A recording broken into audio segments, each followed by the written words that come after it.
tadi membahas tentang isu-isu strategis. Saya menghimbau kepada seluruh masyarakat agar jangan mudah terprovokasi oleh beredarnya berita-berita di media sosial yang belum bisa dipertanggungjawabkan kebenarannya, yang menimbulkan ketidaknyamanan masyarakat. Saya menghimbau kepada masyarakat agar tetap melaksanakan aktivitas seperti biasa, dan TNI sudah dan akan terus melaksanakan patroli di wilayah-wilayah untuk mengamankan masyarakat dan membuat rasa aman di masyarakat.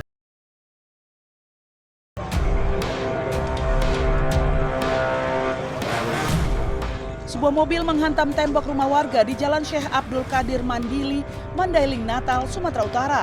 Mobil ini sebelumnya sempat terlibat kejar-kejaran dengan petugas Badan Narkotika Nasional karena diduga membawa ganja kering dari Mandailing, Natal menuju Sumatera Barat. Saat digeledah petugas, di dalam mobil ditemukan 20 bal ganja kering. Sementara pengemudi mobil yang diduga kurir ganja antar provinsi telah kabur.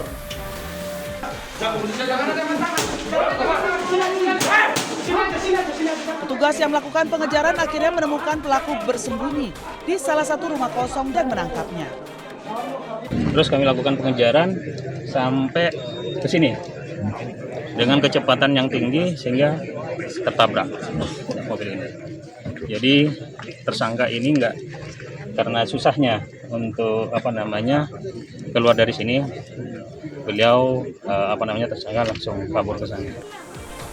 Petugas BNN dan Sat Narkoba Mandailing, Natal masih mengembangkan kasus ini.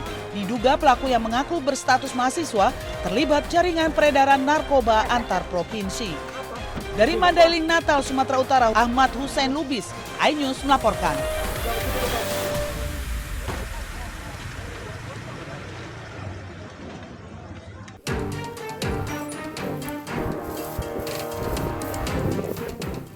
Sejak Minggu sore, 14 titik api baru muncul di kawasan Dingkik, Pananjakan, dan Puncak Lembu, Probolinggo, Jawa Timur.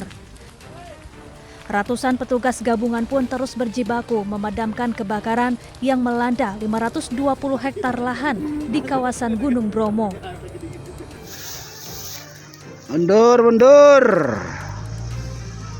Mundur.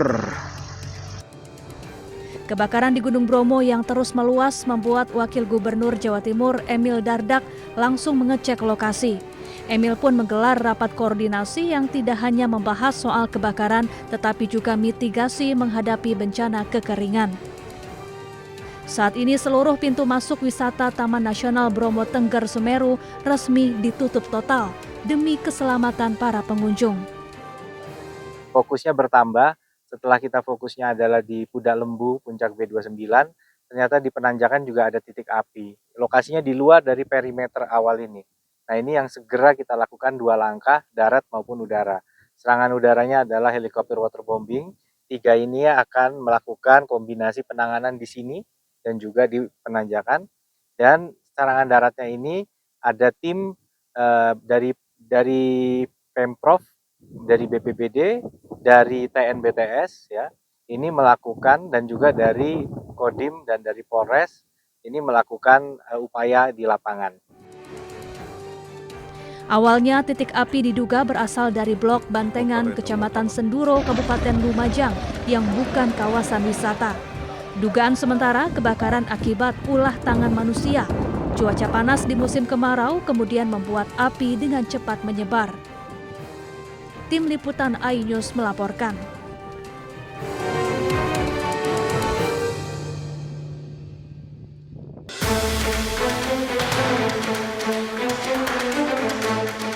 Petugas gabungan yang terdiri dari personil Balai Taman Nasional, TNI Polri, BPBD Cianjur, dan relawan menyisir sejumlah titik lokasi terjadinya kebakaran di Gunung Gede Pangrango, Cianjur, Jawa Barat. Mereka meninjau titik lokasi kebakaran di area lahan alun-alun Surya Kencana dan Kawah Wadon. Setelah penyisiran, petugas memastikan kondisi api sudah benar-benar padam.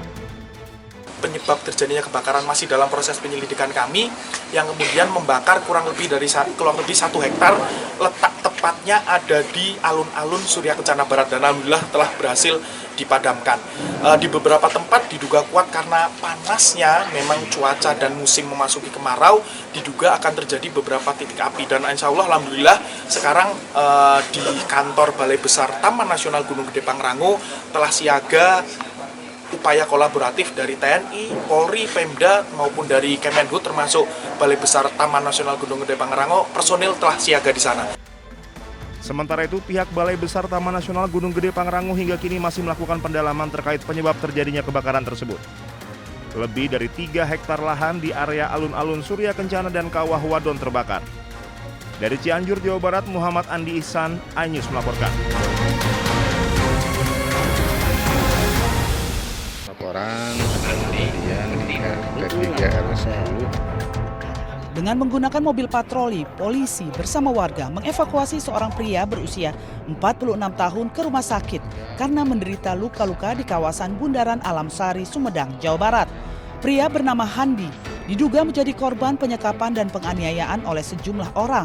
Meski sempat mendapatkan penanganan medis di rumah sakit, namun korban dinyatakan meninggal dunia. Jenazah korban yang merupakan warga Bandung dimakamkan di TPU Cipandung setelah sebelumnya diotopsi di Rumah Sakit Sartika Asih Bandung.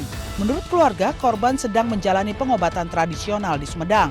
Namun saat ditemukan, korban dalam kondisi tidak sadarkan diri dan menderita luka di wajah hingga kedua kakinya. Dari informasi yang didapat, korban diduga disekap dengan tangan dan kaki diikat serta dianiaya oleh sejumlah orang. Keluarga berharap polisi segera mengungkap kasus ini dan menangkap para pelaku.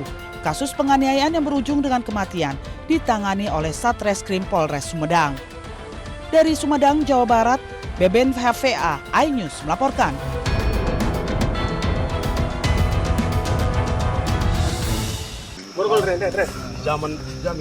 Jamin sama Bapak. Ada di sini benda-benda tajam. Ada ingat ini. Tim Opsnal Unit Reskrim Polsek Sipirok, Polres Tapanuli Selatan menangkap seorang pria pelaku pembunuhan di kawasan perbukitan di Kecamatan Arse, Kabupaten Tapanuli Selatan, Sumatera Utara.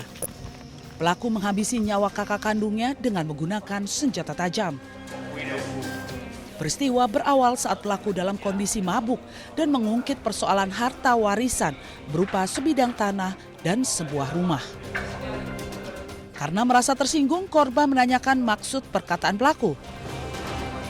Tidak terima dengan perkataan korban, keduanya pun cekcok hingga berujung penganiayaan yang menyebabkan korban tewas akibat mendapati luka bacok di kepala, telinga hingga wajah.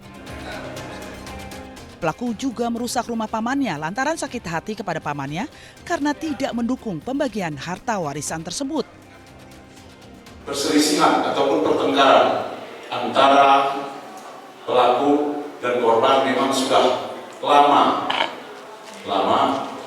Ini semua motifnya adalah masalah harta warisan. Yang dipermasalahkan yaitu tanah dan sebuah rumah. Kita ketahui bahwa ini merupakan keluarga kandung, yang korban adalah abangnya, kemudian yang melakukan adalah adiknya. Untuk mempertanggungjawabkan perbuatannya, pelaku terancam hukuman 15 tahun penjara.